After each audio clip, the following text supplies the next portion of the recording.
Before we start today's roundtable, I want to give special thanks to Checkster, our group sponsor. Checkster has become well known in the recruiting industry by providing a platform that easily captures reference checks in the hiring process. I myself have been a customer of theirs for years. I use a reference checking tool for all of my new hires. However, Checkster has now released a new product suite called Insights. This new product suite is really what has excited me to have Checkster as the group sponsor. With Insights, the Checkster platform now covers employees from cradle to grave and not just reference checking, starting when they apply, going to offer, through onboarding, then covering their work at your company, and then to the end with exit interviews. It's an easy to use, easy to understand way of giving and getting feedback from your peers. Checkster's simple goal, to build more productive and passionate teams. Now, if this concept of getting insights from your peers regarding your work sounds familiar, it should, because that's the simple goal of this group. Connecting, communicating, collaborating. Support me, support the group. Follow the link below, recruiting.org/Checkster. This will take you to a landing page to sign up for a quick demo. If you are just thinking about automating your reference checking process, it'll be well worth your time. But I encourage you to check out the full Insights suite. I'd love to find out if you feel the way I feel about it. Now let's get to today's roundtable. All right, let's jump right into it. Thank you everybody for attending episode 57 in Let's Talk Recruiting. Today is the start of a new ongoing series of content that we're going to do once a month called Tool Time. And I won't go too winded. I'm going to turn it over to Marvin and Eric here in a quick second. But this is where we're going a little bit deeper than most of our roundtables are kind of ad hoc conversation on a variety of topics. With Tool Time, it's going to allow Marvin and Eric to go in depth and a little bit deeper with tools that are out there. And with that said, Marvin and Eric, I'm just going to sort of dump it over to you and let you guys take it from here, if that's okay. That's perfect. You bet. Yeah. Eric's going to show his screen. And I have to say first, it's an honor to work with Eric on this project. I found out a lot of what I didn't know or had forgotten, so it's kind of a refresher. We're aiming this at starting with some of the basics, and I found out, and Eric's going to share some of this with you, on how many things that LinkedIn has made some changes on, and some interesting perspectives that he has on how we can use a few hacks to update what we have to make ourselves more marketable on LinkedIn. So I'm going to turn it over to Eric and let him drive the show. Well, I also wanted just to start off with, this is our first Tool Time, and we decided that we wanted to make this series about tools that recruiters really use and have access to. And although, some of the more expensive tools are terrific, they're just not as widely available because your company may not have the budget, or you may find yourself in between jobs without budget. So we thought we'd start off with the very basic, and that's LinkedIn free, the ability to use LinkedIn with every free account that most people are underutilizing, one, to find a job, but also to network and to use it in your job. Even those recruiters who have LinkedIn Recruiter access, there's things you can do and should be doing with LinkedIn free that are not available in LinkedIn Recruiter. So we'll talk a little bit about that. Marvin, how long have you been on LinkedIn? Have you been on LinkedIn since the inception of it back in 2004, 2003?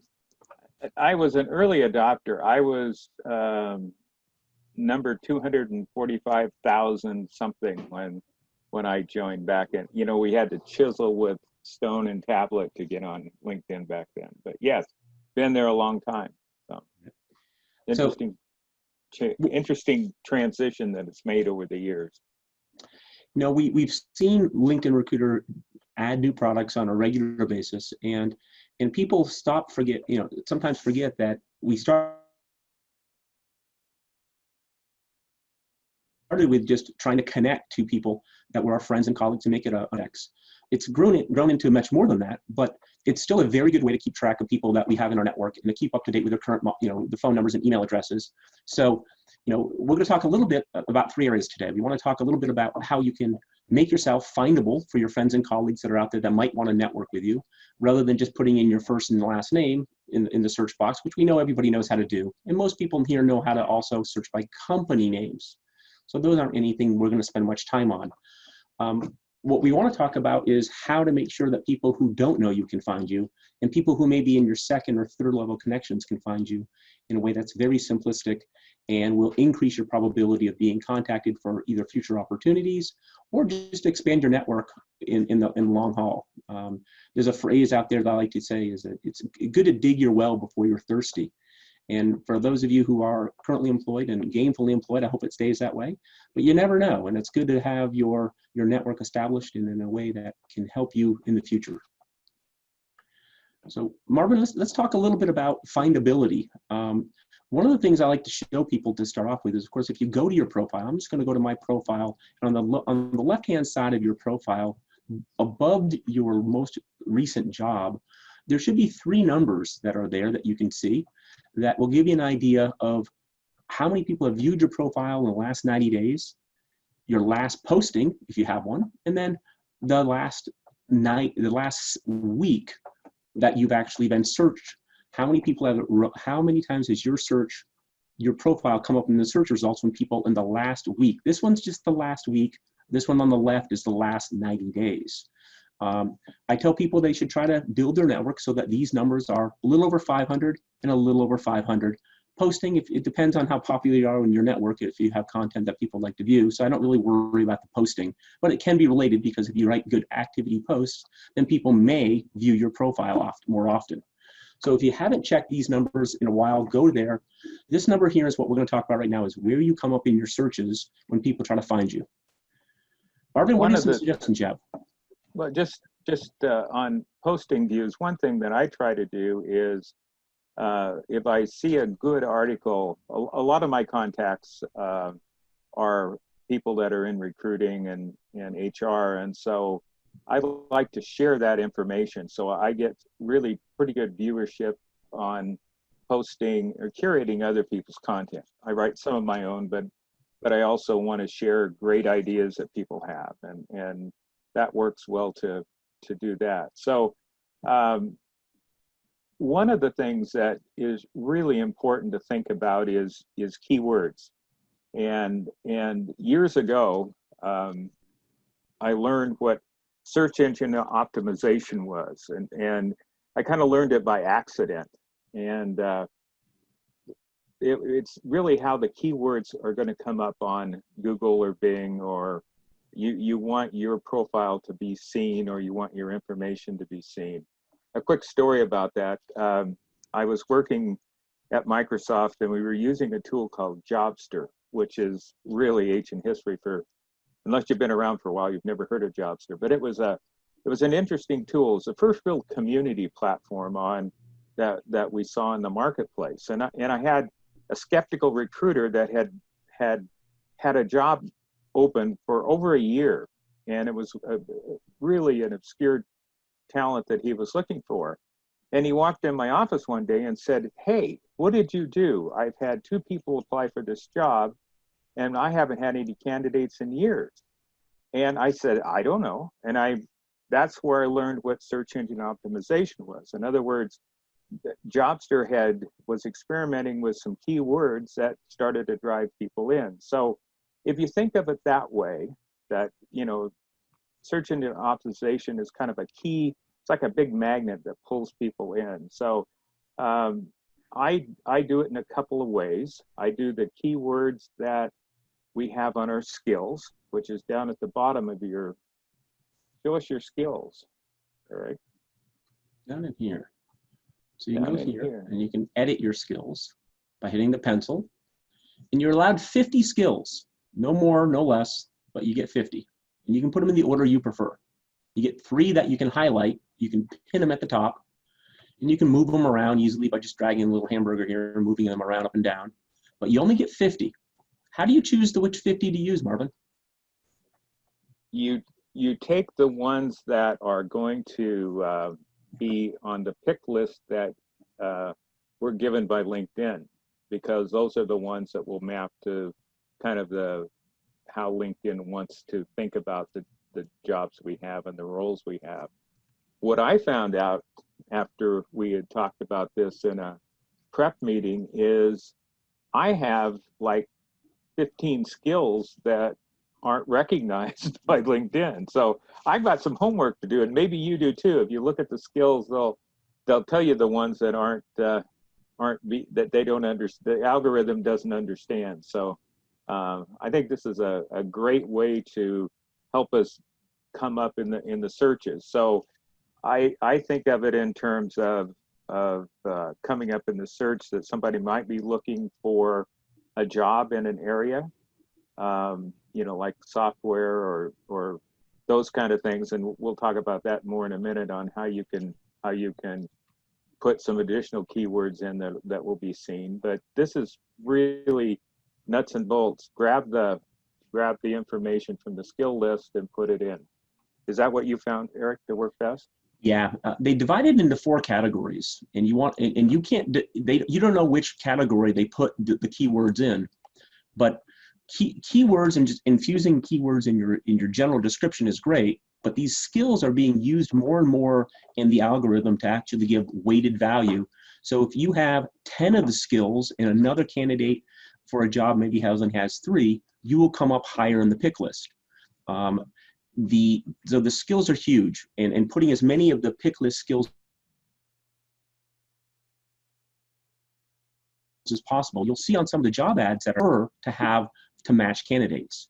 So really start paying attention to the jobs that are out there that you might be qualified for, and see those skills. And then if you see that you only come up in 4 out of the 10 skills, well then see the 6 you don't come up in and add those in. And it's a trade-off. You probably have more than 50 skills, but you want to put the 50 skills that are going to get you the highest probability of extra jobs that you're interested in. Definitely max out your skills. Find 50 words based on the jobs you are interested in that would qualify. And it will really help you. If you want to find jobs that have those skills, you can put those specific skills in the search field, and you'll find jobs that have those, and you can see the other related tangential jobs or other tangential skills that are related to those jobs. So HR has very different jobs than talent acquisition skills versus sales and marketing. So you want to pick the 50 that's the job category you want, and it'll make a huge difference using the right skills. Exactly from the pick list, the way they write them, not the way you would word them. Have you taken the skills test? It says take a skill quiz.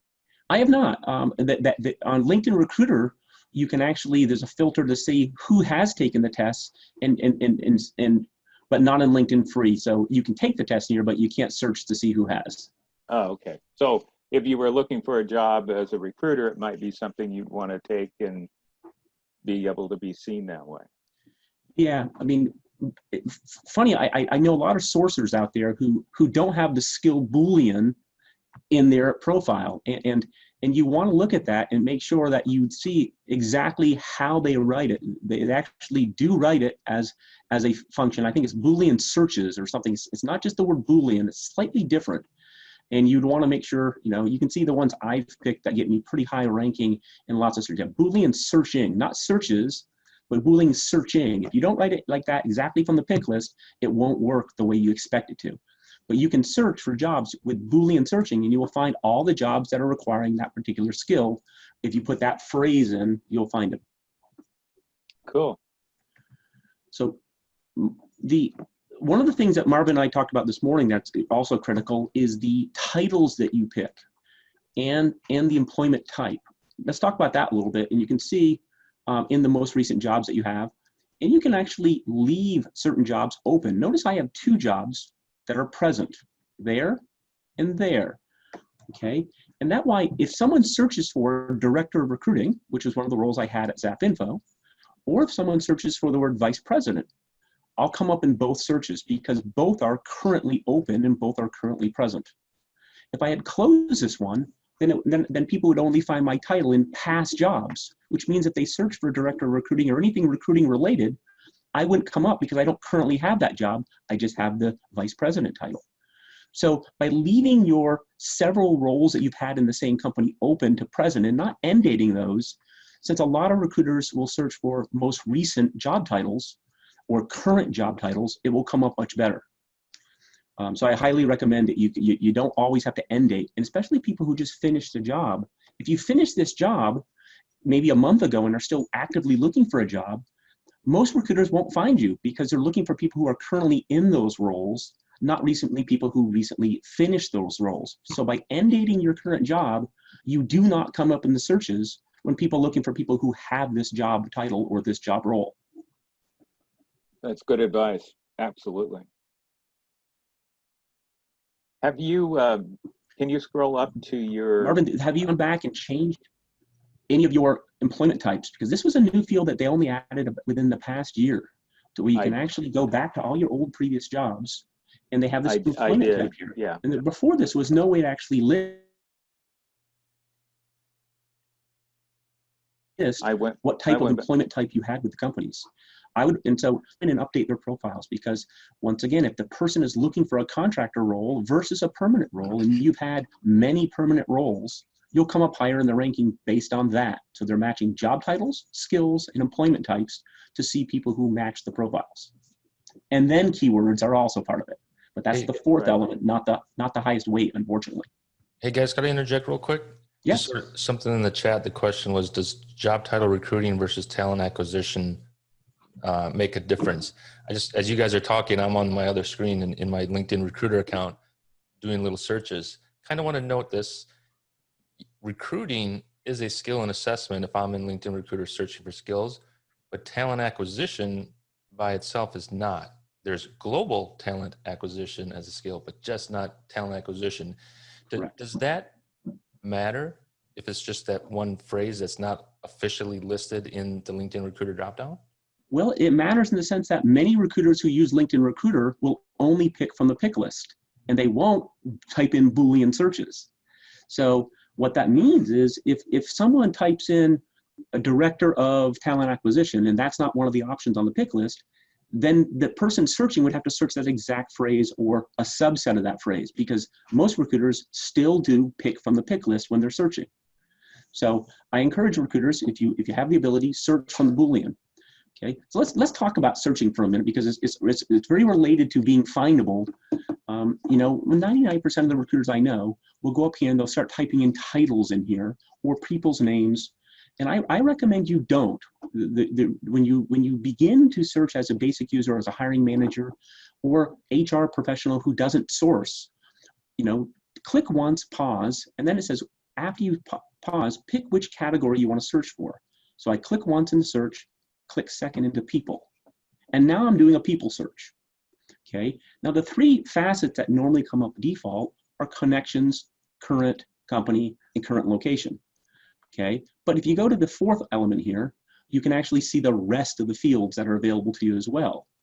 And a lot of people never scroll down on this page. They see the page come up in full, they may have a high resolution screen, but they don't actually scroll down. And I recommend you immediately scroll down, because what you see is there's 5 more Boolean fields that you can type into here. The keyword field at the top of the page is 1 Boolean field, and then you have 5 more. These 5 more fields have the title field here, which is marvelous. So you can put in full Boolean in here, and you can actually put in something like this, where it's, you can put in or statements, capitalize the or, but it's important you realize you only get 6 options here. You get to use the or statement 5 times, okay?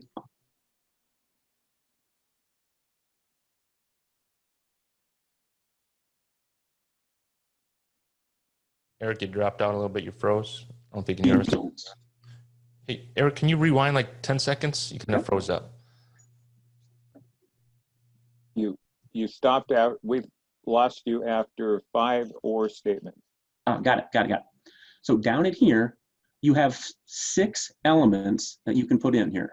You can use 5 operators, ors, ands, or nots, but you can't use more than 6 elements. Okay, so if I'm doing first name, for example, I can say Eric, Michael, John, Sarah, Jennifer, and Laura. I get 6 names, no more than that. Same thing with 6 titles, no more than that on the free. Okay, now there are published hacks out there that I can show you, and sourcers know to get beyond that. But just think strategically of the 6 most common titles that you'd be looking for to network with people. In our case, it might be recruiter, recruiting, or sourcer, or sourcing, or talent acquisition, or staffing. Those would be 6 terms I might use. So you get these titles here. I would recommend not putting those titles up here. Okay, it's a completely different search if you put those 6 words up here than if you use the title field down here. So use these for keywords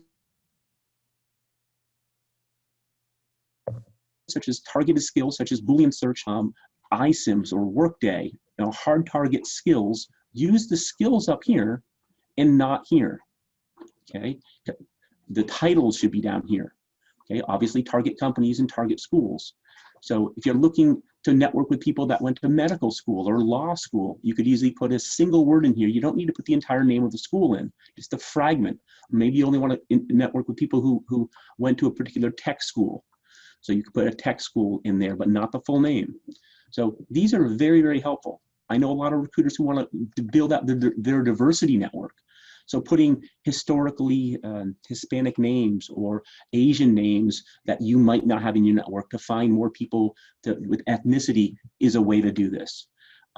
Same thing with gender, with the first name and surname. So these are the only fields you have. But look what's missing. I mean, you're missing a lot of the filters that people would normally have, title being the most frequent one. The other thing you do have here is to see who is in your network that you can network with. So I can go in here and put in Marvin Smith, and I can see some of Marvin's network.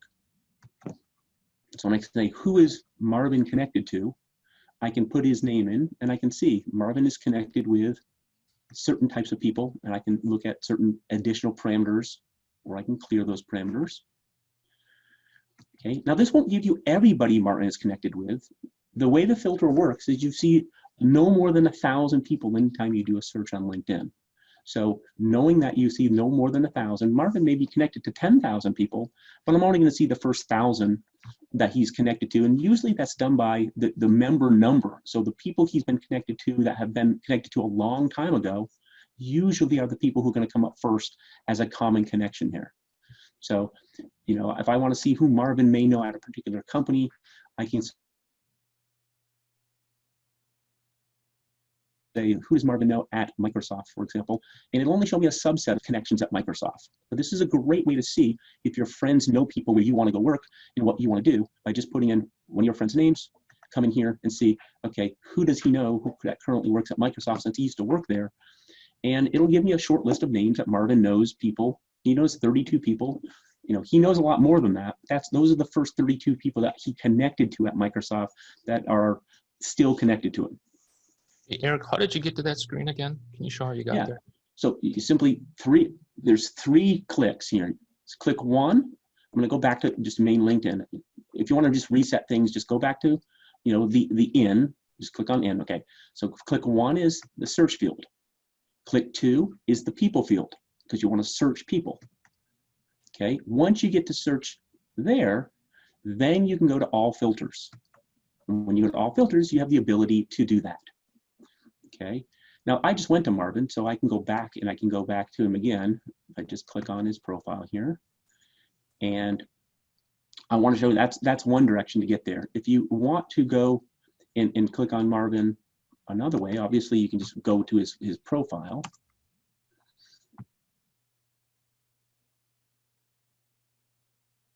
We all do this 100 times a day. I know you all know how to do this. So just type in Marvin Smith, come up in my list.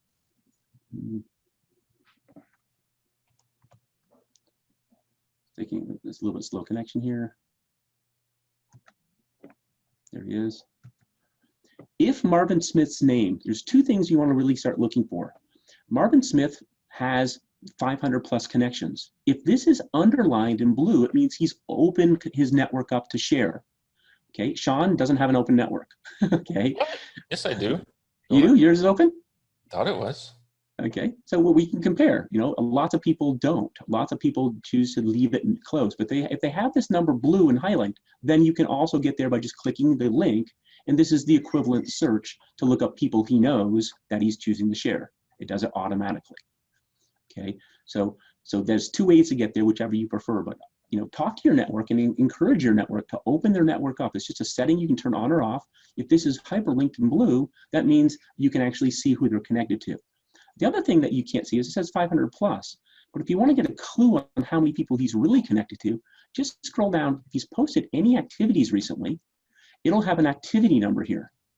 Okay, notice his activity is 26,000 people. That's more like what he's really connected to. So it's 500 plus, but this will give you a good clue this number is usually very similar to what he's actually connected to. Marvin, I suspect that your first level connections are over 26,000. Correct. Yeah. Okay. So this shows you by connecting to Marvin, 27,000 people can see you in their network. And Marvin becomes the monkey in the middle, the connector, the super connector that can help them find your contact information.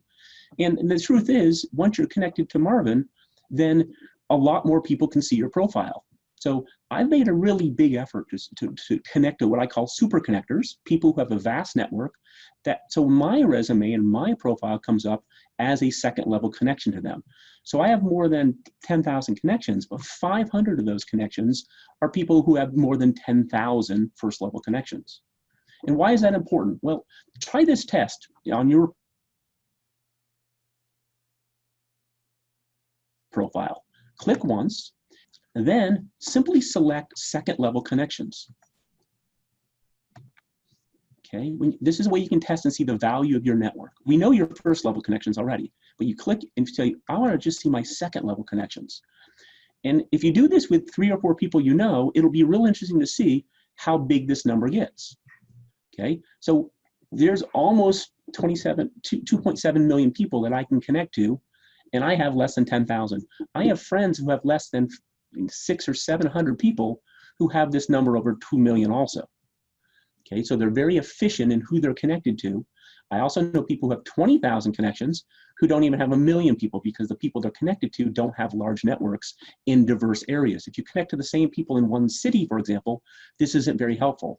So building your network so you have 10 super connectors in each major hub city that you want to recruit in can really help you build your network. Let's talk a moment about the way the network is really built, in the sense that I like to use the analogy of 2 couples on a double date. Okay, so let's say I and Marvin and our spouses are going on a double date. Okay, my spouse would be my first level connection.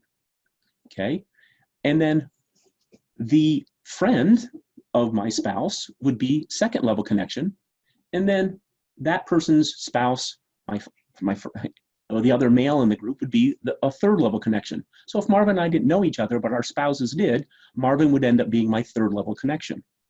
So by inviting people who are your third level connection, you actually can build your network very, very large, very, very fast. The slow way to build it is invite people who are second level connection to become first level. You'll get their contact information, but you already have them in your network. You're not gaining a lot here because you can already see their name and you can always see their network. But by inviting third level people in, you can't because the default LinkedIn free doesn't give you the ability to see third level connections, or so you think. There's a way to see these level connections very, very easily by just putting in a keyword or two. You can find people with a connection. So I'm going to put in a fake keyword.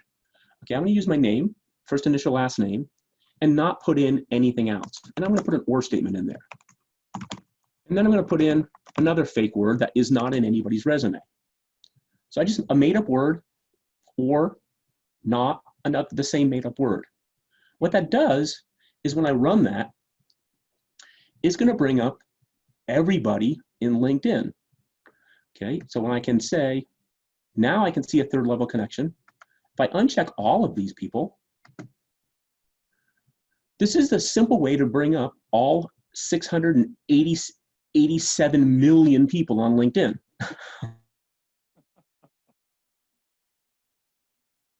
Okay, because this fake word, most of them don't have this fake word. The fake word doesn't exist.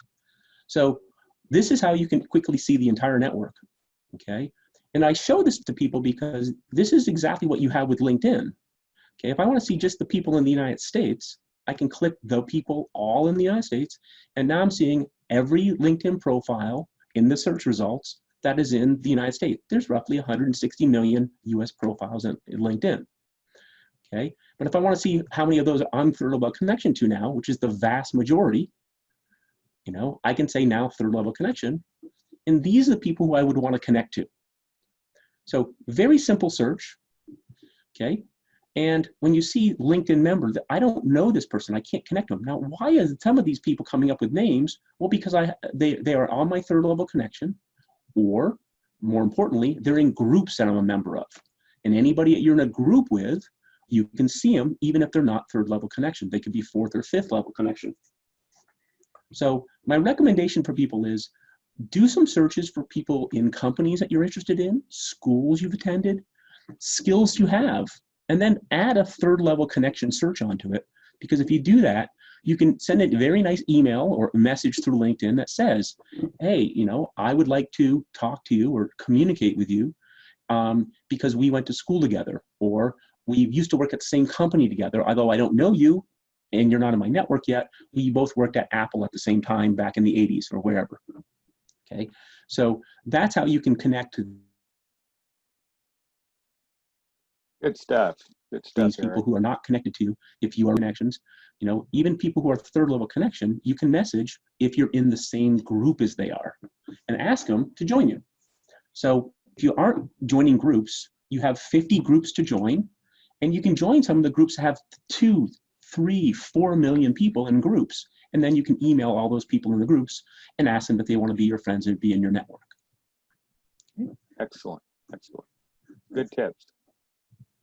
Let's talk the last thing I want to talk about before we finish here is just simply jobs. Most recruiters are pretty good building their network. They can do basic search to look up people who work in those companies. But jobs are real important too. It looks like we just have 2 fields here and no other way to add more details. Okay, and I wanted to show you, you can actually put in a couple things here. For example, it says I can put in city, state, or zip code, but what you can actually put in is you can put an entire country in. I can say I want to search everywhere in the United States. Okay, and I want to do a nationwide search. Okay, I can then also put in a specific skill that I'm looking for, like Boolean search if I wanted, or I can put in a specific title, but it doesn't give me, if I put in those words there, it doesn't know if it's a title or a skill unless I tell it to. So for example, if I want to only search for the word recruiter in the title, I can actually tell it title : recruiter. And now I'm only going to search for the title in the word recruiter rather than the word recruiter anywhere on the page. I spelled it wrong, didn't I? Sorry, guys. So if you are not wanting to search the entire word in the entire page, but just a specific title for that, then go ahead and put the title : in front of it. There's no instruction to do this, by the way. It's not in any kind of help file that's out there. But many of us have discovered that is a fast way to find specific titles we're looking for. If it's a title is a 2-word phrase like talent acquisition, then put a quote around talent acquisition, and you will find those titles with talent acquisition. Hey, Eric, I'm not going to spell talent acquisition. I'm just going to spell talent, but you get the idea. Eric, are there additional phrases like title that you're doing there that you use besides title? Skill does not work, but title does. Company works. If you're looking for people that work for a specific company, I could say work for people in talent, and I can put the word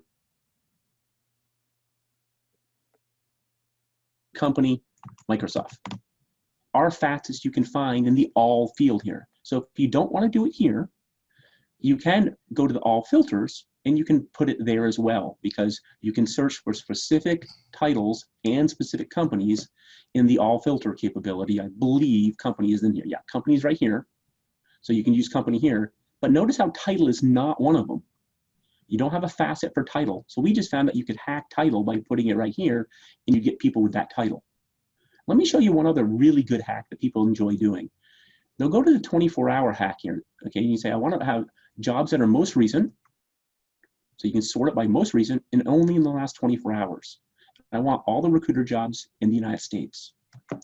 When you click that, the filters apply. Now, for those of you that were good at math and have an eye for these things, you might recognize in the URL, there's the number up here, 86,400 seconds in a 24-hour period. Number of seconds in a 24-hour period. So if you want to find people or jobs posted in the last hour in the United States that have the word recruiter as the title, all I have to do is modify that to 3,600 or 60 times 60. And when I hit enter, now I find the jobs posted in the past hour.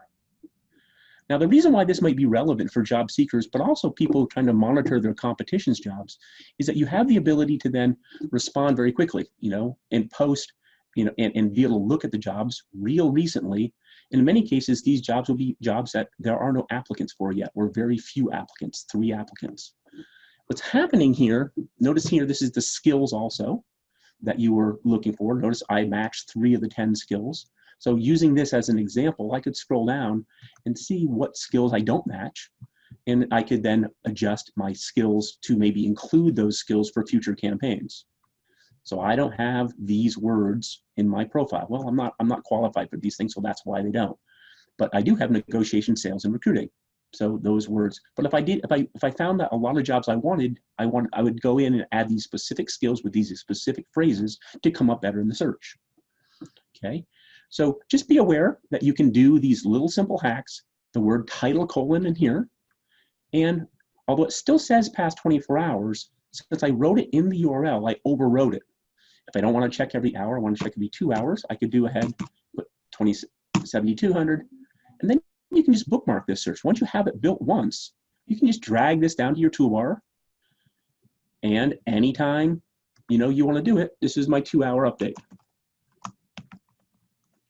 And you just keep clicking that button, and it'll give you the latest 2 hours update for any jobs that meet your interest in the number of filters you have. So just a couple of quick things. We didn't want to go into huge detail. We wanted to show you how to add some keywords, add some skills, make sure you adjust your titles and your employment types. And then if you're going to be searching for jobs, either for yourself, for colleagues, for friends, or if you're a recruiter and just are advising candidates that you can't help after you reject them from your jobs, tell them to do this. You can actually build this search for them, and you can actually email this URL right to them and say, this is a good way to search to find the most recent jobs, since we can't help you work for our company right now. So it becomes a parting gift, if you will. I'll pause there, and if there's more time, I'll answer more questions in the room. Hey, Eric, I got a quick question for you. I'll be selfish and use one of my own questions. Sure. Where you see the number of connections works here, right? So you can see when you look at jobs, who do you know who works there? What are your thoughts around connecting with, we're not connecting because you're already connected to them in theory, right? Engaging with your connections prior to going in and applying to the job. Basically using the employee referral program if the company has. Well, I think it's an outstanding way to do it. I've been in employee referral, and I've referred friends who've gotten jobs when I was not in a non-production recruiting role. So without question, it is the way LinkedIn was designed to use your network to help you circumvent the big pile that you may not get called in. And I've used it to my advantage always. So, and oftentimes I'll choose not to apply. I'll see that there is a job.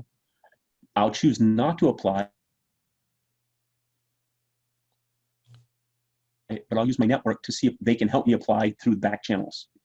Yeah, you cut out there a little bit, so I'm just going to reemphasize that. Yep. So I think everybody in the recruiting game gets how ERPs work, right? Employee referral programs. But I always tell people who are not in the hiring game to kind of do exactly what you just said, to pause applying, go to your connections, see if they have an ERP program, give them your resume, because now you got a champion in the company. But I think even for recruiters who know the game, I'm still doing that. If I'm connected to a recruiter and I want to get in there, I'm going through my network versus applying. I recently had an experience where I did that. A job was posted. I saw the job, and it required a college degree. I do not have a college degree. I contacted my colleague in the company and said, I'm not going to apply for this job because I don't qualify. She said, well, let me check. I'm pretty sure that job probably does not require a college degree. She contacted the hiring manager.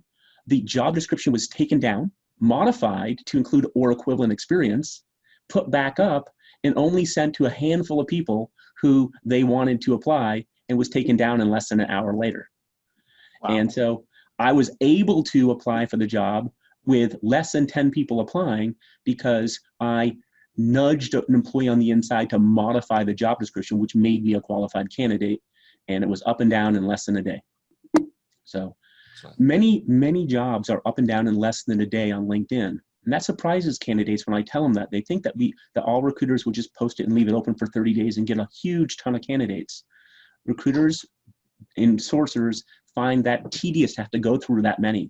But they also on LinkedIn Recruiter oftentimes have what we know as parking lot slots. So we get, with a LinkedIn Recruiter license, we may only have 2 jobs we can post at any given time. So we may put one of our 10 jobs up for only a day or two, get 8, 10, 20 candidates, and then take it down so we are allowed to post another job. So they're revolving slots. So because of that, many, many jobs are only up for 24 to 48 hours. And if you're only checking once every 24 hours rather than checking more recently, you won't get those jobs coming up in your queue, and you won't be notified of those jobs. And there's thousands a day all across the country. So Eric, we had a question. Can you search using LinkedIn Free for non-visa candidates? No. It's just, yeah, I didn't think so. Simple answer. And then, hey, can you recap your keyword search again? And to everybody, we are recording this, and we'll have it.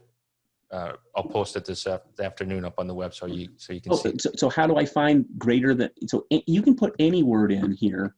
If I just say Workday, for example, if I say I want to find everybody that has Workday in their profile, okay, it will bring up Workday. And like I say, I only want the people who have the Workday. I don't want to look at companies that have Workday or articles or groups that have Workday. I just want the people that have Workday. Okay, this brings up the people who have Workday. Okay, and it will show me third level connections now. So by having a single keyword in here, it will bring up third level connections. And I think people don't realize that you can get to your third level connections and see them. And you can actually communicate with them. If it says third level and it doesn't have the word connect here, you can still usually connect with them. Let me show you what I mean by that. People who are third level connections who have the skill Workday. Okay, this person here, okay. It says a message here because we have a group in common, bigger group here that I'm not connected to or don't have a common group. Remember, I have lots of common groups. Okay, so here's one. Anywhere it says message, it means we have a common group that we have. I'm just gonna pick further down in the connections here where it says to connect, or it may give you an option not to connect. Okay, message. So I join many groups. I have over 20 million people I can connect in groups because of the group. Okay. So I'm not able to show you because that's the whole point. I want to be able to message third level people so I can invite them or I can communicate with them. Hey, let me show you how that works. If I go here and I want to invite this third level person, I can click in the person's name. Am I breaking up again? I'm sorry. No, keep going. I just want to add something when you're done with this part. Okay, and it says message here, but if I go to more, that's where I can connect. It's hidden over there. It says message because I'm in a common group and I'm allowed to message, but if I want to connect to the person who I am in the group with, I can hit connect by hitting more and then connect. Not obvious, but it's really important that you build your third level connections and make them first level connections if you want to build a vast network of people who are second level that can see you. All right, Eric, I got a comment and a question for you. Quick comment on the groups. So before, I think like pre-COVID with groups, and correct me if I'm wrong on this, but this was always my understanding, in groups, you could only message 15 people a month across all your groups. And then with the pandemic, LinkedIn changed that to open it up to, I think it's limitless if you want to, where you can message within groups. But I always thought that cap at 15 per month was just too restricting to make it part of the workflow. So I just wanted to add that into, if people were still under that thinking, or to have you utilizing your full group of 50. I think that's still the maximum number of groups you can be into. And then messaging, well. Yeah, going there, I highly recommend it. So now here's my question for you about building your network. Mm-hmm. When you send out a connection request, if they're not accepting, are you rescinding it? Are you taking it back? Or how do you manage your outstanding requests? Because I know you can max out, right? So the way it works in LinkedIn is when you send an invitation request to someone, it automatically expires. I don't wait 6 months. I will withdraw my network connection within 30 days. If they don't respond in 30 days, I withdraw my connection. Because I don't want the system to auto remind them. I have no control over the pestering and the reminder of my connections that are outstanding. And I don't want to be constantly coming up. And I think the network, LinkedIn, In a 6-month period, I think it reminds them twice, is what I've read. But I don't know when it reminds them in that 6 months. I don't know if it's the first 2 months or on month 3 or month 4. I don't know. So I just want to control that. I withdraw if they don't respond within 30 days. And then if I'm still interested in them, I will re-request them and I come up in the queue again. I think we have to wait a 7-day period between withdrawing a invite and inviting them again. That's what are your thoughts on, this is what I used to do before, because I'm like Marvin. Been on LinkedIn for a long time, under that 250,000 first mark. I've had to beg to the LinkedIn police 3 times from banishment. So I try a little different stuff. But what I found worked for me was sending either a message or a direct email from my sourcing efforts to ask, can I send you a connection request prior to sending that connection request? Mm-hmm. I got really good results with that. I could build a good network. But what are your thoughts around, hey, I can message this person I'm not connected to. Should I message them first? Kind of doing what I said, hey, I'd love to connect with you. Do you mind if I send you a request? Any best practice around workflow, or what do you think? So I don't want to connect to candidates. I want to message super connectors. So most of my invites I send out are to people in marketing, sales, people in recruiting who have large networks. I'm not normally messaging and asking candidates to be part of my network. That's just me. Because I found that the ranking results actually, by me connecting to candidates, it actually hurts me coming up in their search results unless I do first level connections. So your first level connections, believe it or not, do not come up first when you do a normal search. You have complex searches. So I look at people with large networks, and I see people who generally are high degree of certainty that will accept my invites. So, and if they don't within 30 days, I shut it off. I rarely have issue. I have 300 to 400 outstanding invites at any given time. It's pretty common. Okay. Marvin, do you follow that same way of thinking? Where I am with, roughly 27,000 and the limit's 30,000, I believe still. I built my network on just connecting with connectors back in the beginning. And in more recent years, I'm more interested in connecting with other recruiters and talent sourcers and people in this profession to exchange ideas and those kind of things. So I've been toying with the idea of going back and removing people and and changing the process around. I know Glenn Cathy does that. Mm-hmm. And has done a good job of I think he hit the max a long time ago. And so, but I do some of what Eric does, but I've sort of reached the point where I'm trying to be very strategic about who I'm connecting with right now. So I only have 1.8 million people that I can reach in that Eric has 2.7. So I learned something new for myself today. Someone in the chat is asking, how do you remove connections, right? If you go to, My Network? Yep. And then, before I go there, I just wanted to show here, this is Amy Beth, a well-known sourcer in the community, and she doesn't share her connections, for example. Notice how her 500 plus is not hyperlinked. Okay, but she's been, she was an original, member of SourceCon, she's very well known in the Seattle area. If we go down here to see how large her network is over 6,000 people. But she's choosing not to share it. So that's the difference. And once again, no slam on Amy Beth. She probably turned it off at one point and just hasn't turned it back on. So people with their network on is an indicator of their openness to accept. This can be a big tell if they'll probably accept your invitation. So start noticing this number here and their number of activities, and it'll probably increase your connection rates. Now go back to what you were saying. If you go to network here, you can remove anybody from your network fairly easily by going into your connections. It's not easy. You have to do it one at a time. There's no mass. You can't say eliminate everybody from one country, for example, or one job or one role. You have to do it individually, which is really tedious. And I'll add to that, if you do clean up your network, and I clean up my network on occasion, correct me if I'm wrong on this, Eric, there's follow and connections. And if you disconnect, you're still following them. So then you actually have to choose unfollow and disconnect, right? This is correct. One more extra mouse click to take away my time in the day. So we once again, today's session was not deep into LinkedIn. We just wanted to show you, we really wanted to show sourcers and HR people. For those people who are really into this, this is romper room. This is really basic. But I wanted to make sure that the common user of LinkedIn knows how to find and expand their network, knows how to look at certain indicators the way a sourcer or data miner will look at it. And also just know how to go in and find jobs that they'd be interested in and be able to help their friends and family find those jobs quickly by putting some unusual things in these two fields here that other people won't be doing. All right, I got to ask another selfish question. And I know it may be a little bit off topic, but it's still LinkedIn, Eric.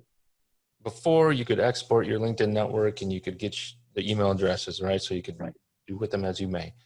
And that's gone unless somebody chooses to share it. But I don't think anybody's really choosing to share from what I've seen. So then it goes back to, well, if I go to that person's profile, click contact info, I may or may not see their email address there because I'd much rather direct email somebody versus in-mail them. Any thoughts or best practice around if somebody has their email address in there, do you do anything with it? Like, so Amy, I don't know if she wanted you to share that, but anyways. She's a sourcer. She wants contact. She just started a new job. She wants everybody who wants a job to call her right now. Well, is that why she hit her network on us? I'm just joking. She may have not known that she hit it. True. For example, I hit my network unknowingly hit it until Eric reminded me last week that I wasn't sharing properly. So I learned that sharing is caring, and so I opened mine up again. So she may not know. Yeah, and there were points when in people, Carmen is another ex-Microsoft, sourcer and recruiter extraordinaire. There was a point when she probably needed to protect her network, but now since she's been in private practice for years, probably not, but people just don't go in and change those things. It just depends on where they were at the time, if they chose to share or not share, and they oftentimes forget these settings. Do you think people take advantage of asking for network referrals? For example, if we went into Shannon's and we saw Shannon knows Mary Jane, and I say, hey, Shannon, will you introduce me to Mary Jane? And I bring this up because I have thousands of connections, but very rarely to somebody come to me who's connected to me saying, hey, Sean, will you introduce me to Jack? It's very rare. It's very rare. And here's a situation where I'm not connected to this person. The person I'm connected to is, I have 700 mutual people. I could call any of these 700 people and ask a very simple question. Do you like me more than you like her? And if so, will you give me her contact information? Do you do that? Do you actually do that? All the time. That's the phrase you use. Yeah, absolutely. I mean, I joke around about it, but there's 700 people here that could give me her contact information willingly, because every one of these first level connections know probably her mobile phone and her email address. She's never going to know which of these 772 people gave it to me, ever. So that's how recruiters source. We use our network to source. There's her network. If she has her contact information in her network, Marvin, I'm gonna pick on you for a second here. So if I go back to Marvin's profile here, he may have, or Sean's. Sean, you and I are first level connection. Okay. If I go into your contact information or scroll down on my mobile app, it might, I have your website, but you don't share your contact information with your first level connection. Many people do. Many people share their mobile phone and their email address with their first level connections. And if that's the case, I can easily go in and share it with anybody who asks. I'm going to pick on Amy Beth because I don't think she shares it either. Okay. And so once again, I'm contacted to her. I can see that, but she shares her email address, but she doesn't share a phone number. Okay, but probably about a fourth of my network shares an actual mobile phone number that I can forward on to a friend and say, hey, give her a call. And I can even call her and text her and say, hey, I just passed your number on to someone or talk to someone. Many recruiters do. People in the legal profession, people in executive search will not play. But most recruiters in production in any big corporation will exchange leads, because if I give you a phone number that you can't find today, you owe me a favor in the future, and you may give me one in the future. So we barter that currency of data all the time with closed networks. And I think another reason might be because of the onslaught of tools that give us email addresses and contact information. So if you take a tool like Luxo, that is a free tool now that can give you email addresses, and I much prefer a personal email address as to a work one. You can reach out to people that way pretty easily today. So just interesting. We'll probably talk about which free tools to use to find addresses and so forth as we go forward. One thing I want to put a plug in is, if you have topics that you're interested in and these kinds of things, let us know, because we really want to share with you things that will be valuable and relevant to your daily lives. So we hope we weren't too simplistic on what we wanted to show you on LinkedIn today, but we wanted to start with something that everybody could use. And as we build the more tools in our tool deck, we'll go into some basic examples and some more complex examples, some expensive tools and some very inexpensive tools, and Chrome extensions and other extensions. So stick with us over the weeks, and we'll share more and more of our tool set and get to know what you're looking for. Well, excellent. Thank you very much, you guys. I've been on LinkedIn for many years, and I learned a couple of things today, so well worth my time. So I appreciate it. I'm betting that other people did too. So with that said, thanks for going an hour. I appreciate it. I thought that was another great conversation. Marvin, Eric, thank you very much. Next time, what is it? The third Thursday of every month, right? Is that what we got? Yeah. So tool time, third Thursday of every month. I'll be posting up so people can register way ahead of time to make sure that they get in. But with that said, I'll end the call now, and thank you, Marvin and Eric. Appreciate your time. Thank you. Have a good day, everyone. Bye now. Yep. Bye.